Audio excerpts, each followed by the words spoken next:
CMR shopping mall మన height Nagar లో భాగ్యలతా కమాన్ పక్కన ఫిబ్రవరి 29న ప్రముఖ సినీ తారలచే గొప్ప ప్రారంభం. బాగు చేయాలనే సంకల్పంతో మేము ముందుకు పోయాం. ఆ రోజు 2029కి విజన్ డాక్యుమెంట్ తయారు చేశాం. అమరావతి హైదరాబాద్ కంటే మిన్నగా ఒక రాజధాని ఉండాలని, ప్రపంచమే గుర్తించే విధంగా చేయాలని ఆ రోజు రూపకల్పన చేశాం. పోలవరం పూర్తి చేసి రాష్ట్రంలో ప్రతి ఒక్క ఎకరాకు నీళ్లు ఇవ్వాలని ఒక ఉన్నతమైన సంకల్పంతో ముందుకు పోయాం. కానీ మీరు చూస్తే కేంద్రం నుంచి 11 విద్యా సంస్థల్ని, ఐఐటి గాని, ఐఐఎం గాని, సెంట్రల్ యూనివర్సిటీ గాని, all India institution of medical science గాని ఇవన్నీ తీసుకొచ్చాం. అదే మాదిరిగా ఆ రోజు మీరు చూస్తే ఢిల్లీకి వెళితే రాష్ట్రం కోసం వెళ్ళాం, ప్రాజెక్టుల కోసం వెళ్ళాం. ఆ రోజు అనేక విషయాల్లో సాధించుకొని తిరిగి వచ్చాం. ప్రపంచమంతా తిరిగి యువతకు ఉద్యోగాలు ఇవ్వాలని 16 లక్షల కోట్ల రూపాయలు పెట్టుబడులు తెచ్చాం.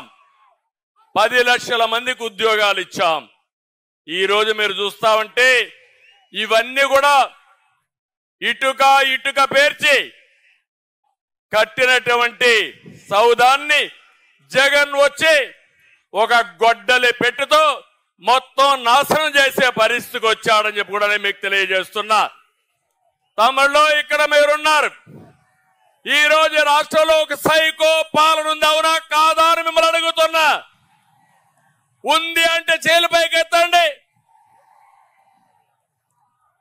ఏ రాష్ట్రంలో అయినా సైకో పాలన ఉందా అని మిమ్మల్ని అడుగుతున్నా. ఏ ముఖ్యమంత్రినైనా సైకో అన్నారా అని మిమ్మల్ని అడుగుతున్నా. గట్టిగా చెప్పండి, రాష్ట్రం అంతా వినపడాలి.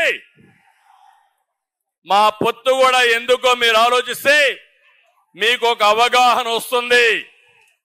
ఏ ముఖ్యమంత్రి అయినా ఒక అభివృద్ధి కార్యక్రమాలు చేసి తద్వారా పరిపాలన చేస్తారు. కొత్తగా ముఖ్యమంత్రి అనే వ్యక్తి ఒక పక్కన మీరు చూస్తే ఒక సంక్షేమమో ఒక అభివృద్ధికో నాంది పలుకుతారు.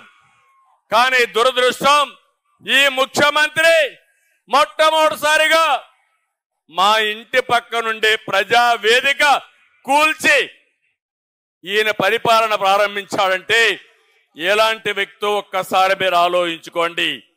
అది ఇతని నిజమైన నైజం. ఏది కూడా ఒక పద్ధతి ప్రకారం చేయకుండా